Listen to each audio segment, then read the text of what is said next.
What is up? What is up? What is up? This is Rudy Henderson with the JAG Gaming, Comic, and Movie News channel. And movie news we do have today. As reported about 23, 24 hours ago, a day or less ago, Spider-Man, Tom Holland's Spider-Man will no longer be a part of the Marvel Cinematic Universe due to a breakdown in negotiations between Marvel and Sony. Now, what I'm going to talk about in this video is the deal itself, what broke down, the future of Spider-Man, and maybe why Sony was apprehensive of giving Marvel what they wanted. This might have been a case where Disney might have been getting a little bit too greedy. But first, let's go over the deal. So, to begin with this deal, back in 1996, Marvel wasn't doing too hot whatsoever. They were on the verge of bankruptcy, so they decided they were going to start selling off some of their characters to studios to try and get some money back. One from the sale, two from the merchandising rights, and three from the comic books that come off of all the movies that were being made. So they sold X-Men and Fantastic Four to Fox, which is where we got X-Men, X2, X3, X-Men United, all the Wolverine movies, most of them bad, but Logan great, and some others mixed in there.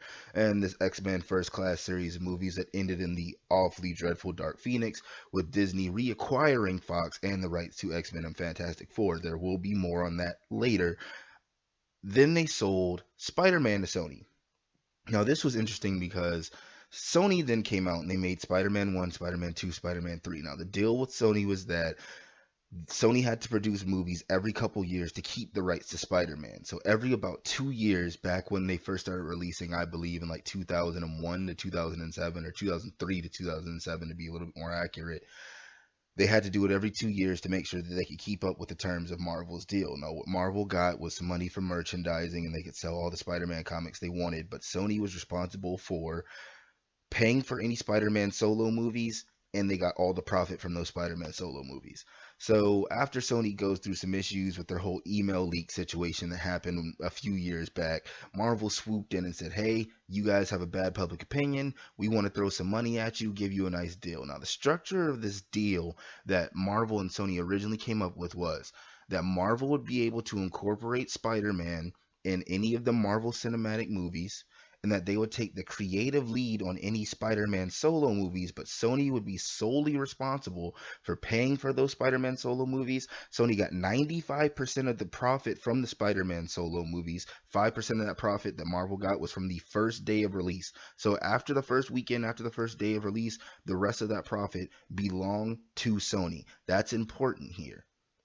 Marvel also got to keep their original deal in place, which was merchandising rights and comic book rights, things of that nature. So, after they started introducing Spider-Man, Tom Holland's Spider-Man at that, in the MCU with Civil War, they went and they made Spider-Man Homecoming. So Spider-Man Homecoming goes into the box office and crushes it to the tune of $880 million.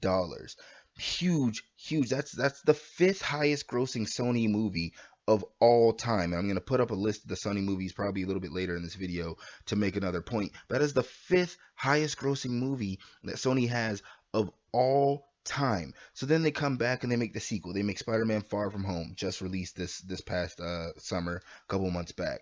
It made 1.1 billion with a B dollars. So I think Marvel looked at this and was like, I think we want more than that 5% on the first day. So when restructuring the deal, Marvel comes in and they say, hey, look, we know that you sort of own Spider-Man and whatnot, but we want to rework that deal. And the way that Marvel wanted to handle the deal was they wanted a 50-50 split on both studios paying for the movie, the Spider-Man solo films, and a 50-50 split of the profit. The problem that Sony has with this is if they split the profit on the Spider-Man solo films, they don't really get much of the profit from the MCU-led Spider-Man movies that Kevin Feige was trying to incorporate Spider-Man in. So their main source of income at Sony is arguably Spider-Man, and they're going to have to split this property that they own with another studio. So they countered by saying, I think we should stick with the same deal that we had. Disney, Marvel then said they didn't want any part of it, backed out of the deal, kaput, sorry webheads, no more Spider-Man in the MCU. You never get to see him take over the Avengers or any of the other cool stuff that Spider-Man does. Here's the important part about this though. Sony still owns the rights to Spider-Man. They still have Tom Holland under contract. They still have the director, and they still have the producer under contract. So they can technically keep going. They even announced yesterday that they have two more Spider-Man movies, solo films, in development or in the pipeline. So they could have a sequel to Far From Home in the works and a sequel to that movie in the works. They've already said that they had a desire to get Venom from this recent Venom movie into the Spider-Man universe as well. So this might be a good break for Sony because it would have been more work and a harder operation for them to try and get Venom into the MCU.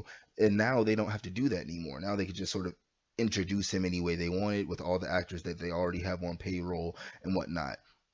So just going a little bit further into Sony's decision as to why they don't want to give Spider-Man up, I'm going to read off Sony's all-time highest grossing movies at the box office.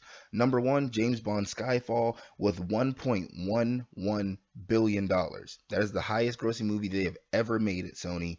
Number two, Spider-Man Far From Home, 1.107 billion. So it's right behind it. And Marvel just came out and made a statement that said that it's going to be being re-released in theaters with an additional 4-minute clip. So that might go above Skyfall here within the coming weeks. Number three, surprise to me, Jumanji: Welcome to the Jungle at $964 million. Number four, Spider-Man 3, $894 million. Number five, Spider-Man Homecoming, $880 million. Number six is James Bond Spectre at $879 million. Number seven, Venom, which is a Spider-Man property, $853 million. Number eight, Spider-Man. Number nine, Spider-Man 2. And then later on down the line at number 11, you have The Amazing Spider-Man. Number 13, The Amazing Spider-Man 2.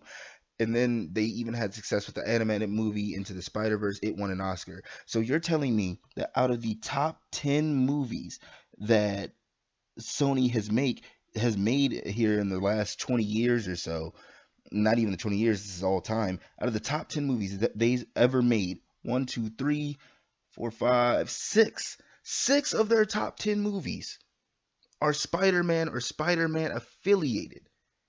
That is insane. 60% of their top 10 highest grossing movies at the box office are Spider-Man. And we wonder why they don't want to do this deal with Marvel. Spider-Man is keeping them afloat. Spider-Man and James Bond, according to this list, are really keeping them afloat. And that is a fact that it's really hard to put yourself in Sony's shoes and say that it's something that they want to do. My personal opinion of this is that Marvel is being a little bit greedy here. You have how many billion-dollar movies Disney that came out this year? How many over $500 million movies here at Disney? You just had the number one box office hit in Avengers Endgame this year. You have Avengers Infinity War, you have The Lion King, you have the Spider-Man movies because you did get some sort of profit from that. You have all these movies that you're coming out with there at Disney, and it's just insane. You have the Disney Plus platform coming out, and it's just insane to think that they want even more money. They want to own yet another piece of the pie.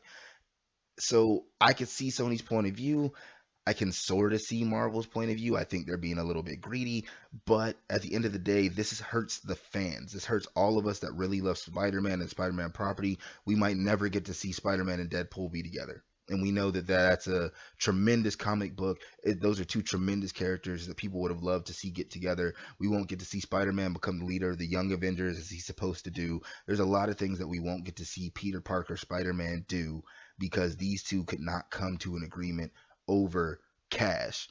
And for Disney, we're talking about pennies, nickels, and dimes. For Sony, we're talking about a lot of money, but it's really unfortunate. Now, like I said earlier, things aren't quite terrible. We're still going to get Spider-Man content. There is a Venom 2 coming out with Carnage in it.